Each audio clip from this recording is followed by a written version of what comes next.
Paul Kengor, good friend and an author of many, many books. His latest book just released this week. I've been reading it over the last few days.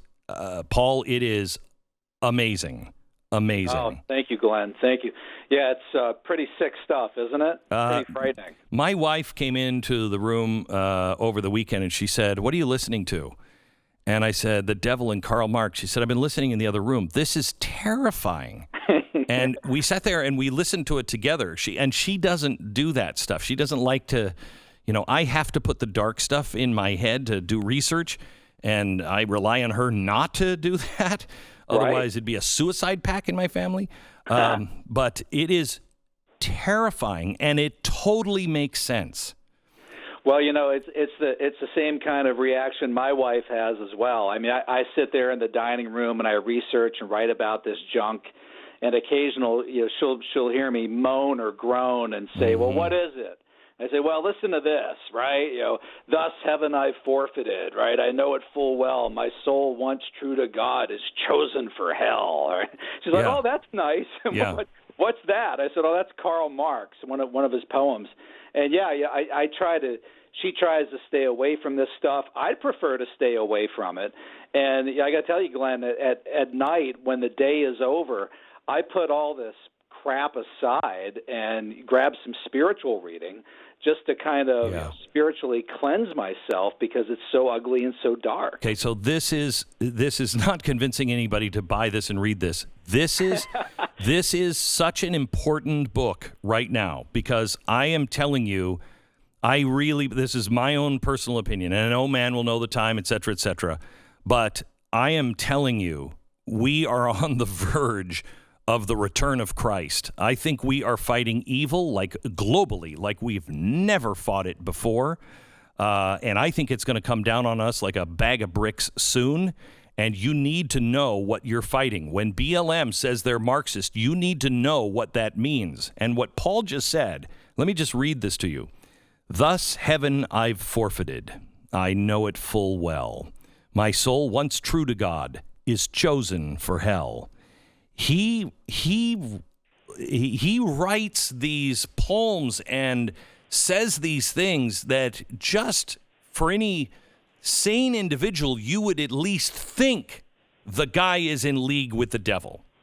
Yeah, I mean, it's really, and as you know from reading the book, so I deal with that very carefully, right? Right. And I say, look, I can't say that the man was possessed. I can't say he was a Satanist. And I mean, I quote some people who believe that. Right. Some Marx biographers. And in fact, two of them, Robert Payne, who wrote the book on Marx way back in 1968. He wrote a number of Marx biographers. And this guy, Glenn, was no right-winger. I mean, he was a British professor, a man of arts and literature.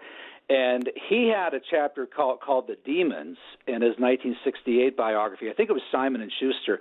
And he said that it did seem as if Marx was possessed by demons.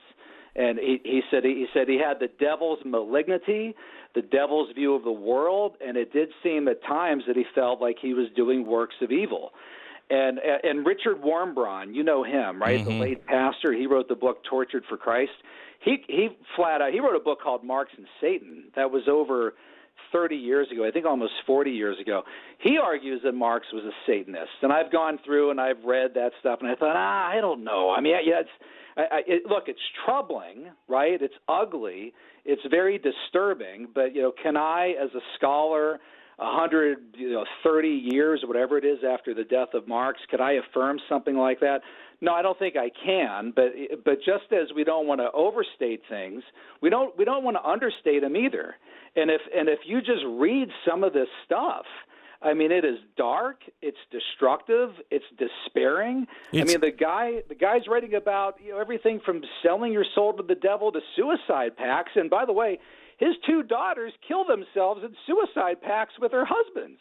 I mean, how crazy is that? How dark is that? The poem that he wrote about his wife and that suicide pact that you quote is just unbelievable. And then to follow it up with the two suicides of his daughters is this guy was filled with darkness, whether he was in league with, a spiritual force or not, I don't know. But this is, I mean, I was just talking to James, what was his name, Stu? The mathematician that was just in. He's a brilliant mathematician and an agnostic.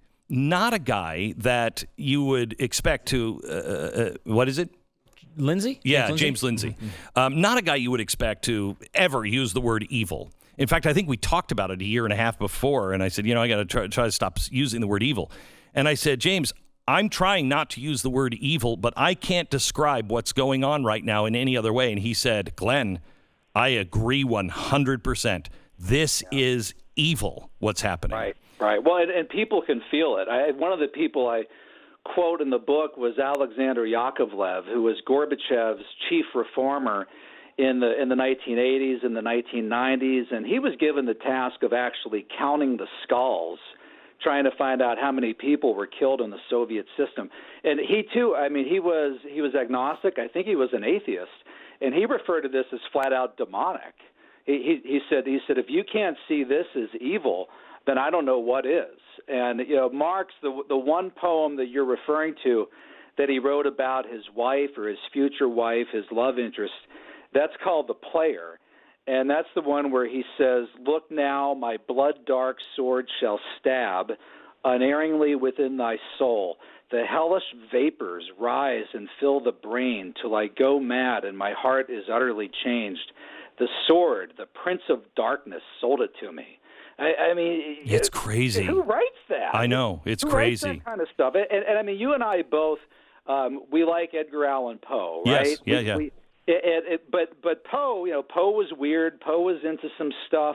But when you look at the depth of what Marx wrote and how Marx seemed to be at times possibly, likely inserting himself into these poems, into these plays, and when you see the ideology that he wrought and what it did, all the death and destruction, in Marx's case, this goes way beyond your typical writer or poet or novelist. Yeah, I mean, Stephen King writes spooky things. Right. Edgar Allan Poe, and I don't understand the way they think, but I don't think they're in league with the devil. This guy, because of what his life's work was, and him saying, everything has to be destroyed. What is the thing from Goethe that from Faust? What was his favorite line from Faust was what? Yeah, from Faust, it's a line from Mephistopheles, who is the demon devil figure, and the line is, "Everything that exists deserves to perish." Right? Everything that exists deserves to perish. That's his favorite part of Faust. Was his favorite. How do you say his name? Mephistopheles. I can't say his name. Mephistopheles. Yeah, that's his favorite character, and this is his favorite line. Listen to what is coming out of the mouths of Marxists today. Everything must be destroyed. It's all throughout. That evil, whether it was in league or not, it just used this as a highway. Yeah, well, that's right. And he says, everything that exists deserves to perish. He says that there. A letter to Arnold Rouge, I think this was around 1843, he called for the ruthless criticism of all that exists.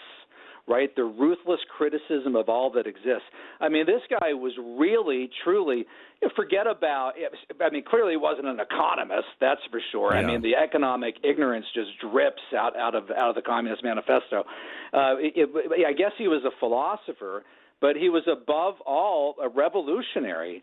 And I think, Glenn, maybe the most important line in the Communist Manifesto, other than, the entire theory of the communist program may be summed up in the single sentence, abolition of private property. I mean, that right there pretty much tells you everything you should know about communism.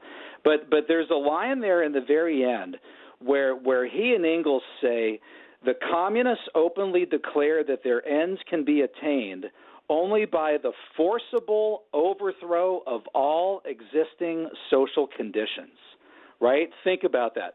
Forcible overthrow of all existing social conditions. And then that's followed by a line, and I think this, Glenn, really applies to today, with a lot of the statue movement and the kind of revolutionaries in the street. Communists everywhere support every revolutionary movement against the existing social and political order of things, right? Communists everywhere support every revolutionary movement against the existing social and political order of things. So these guys were all about burning down the house. Chaos. Marx standing there in the embers of the raised building with his fist in the air saying, yes, now we are ready to begin the world anew.